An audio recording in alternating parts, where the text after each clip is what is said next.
அஸ்ஸலாமு அலைக்கும். Hi hello friends, welcome back to my channel. இன்னைக்கு நம்ம என்ன ரெசிபி பார்க்க போகிறோன்னா 90s கிட்ஸோட ஆல் டைம் ஃபேவரட்டாக இருக்கிற பெட்டி கடையில் கிடைக்கிற இந்த பால்பன் ரெசிபி தான். அதுக்கு ஒரு கப்பில் மைதா மாவு எடுத்துக்கலாம்.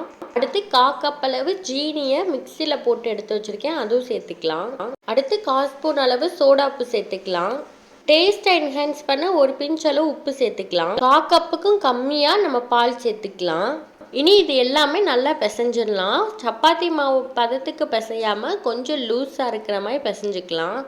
இந்த ஸ்டேஜில் 2 ஸ்பூன் ஆயில் சேர்த்துக்கலாம். ஆயில் சேர்த்து நல்லா பிசைஞ்சு மாவு இந்த பதத்தில் நம்ம பிசைஞ்சு வச்சுக்கலாம். ஒரு 1/2 hour மாவை ஊற வச்சிடலாம்.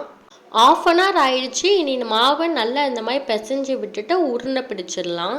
உங்களுக்கு எந்த சைஸில் வேணுமோ அந்த அளவுக்கு உருண்டை பிடிச்சிக்கோங்க. நான் இந்த சைஸில் உருண்டை பிடிச்சிக்கிறேன். அடுத்து ஆயில் ஹீட் ஆனோன்னா ஒன்று ஒன்றா போட்டு எடுத்துடலாம்.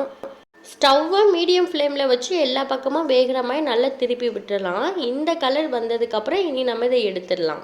அடுத்து இன்னொரு கடாயில் சீனி பாகு செஞ்சிடலாம். அதுக்கு 1/4 கப் அளவு ஜீனி சேர்த்துக்கிறேன். அடுத்து 1/4 கப் அளவு தண்ணி சேர்த்துட்டு நம்ம இதை நல்லா கொதிக்க விட்டுறலாம். ஜீனி எல்லாமே மெல்ட் ஆகி இந்த ஸ்டேஜுக்கு வந்ததுக்கு அப்புறம் நம்ம ரெடி பண்ணி வச்சிருக்க உருண்டையை இதில் சேர்த்துடலாம். ஜீனி பாகு உருண்டையில் எல்லா பக்கமும் படுற மாதிரி திருப்பி விட்டுறலாம். ஜீனி பாகு எல்லா பக்கமும் ஒட்டி ஒரு 1/2 hourல அதோட கோட்டிங் நல்லா எல்லா பக்கமும் வந்துடும். ரொம்ப ஈஸி அண்ட் சிம்பிளாக பெட்டி கடையில் கிடைக்கிற பால்பன் ரெடி பண்ணியாச்சு.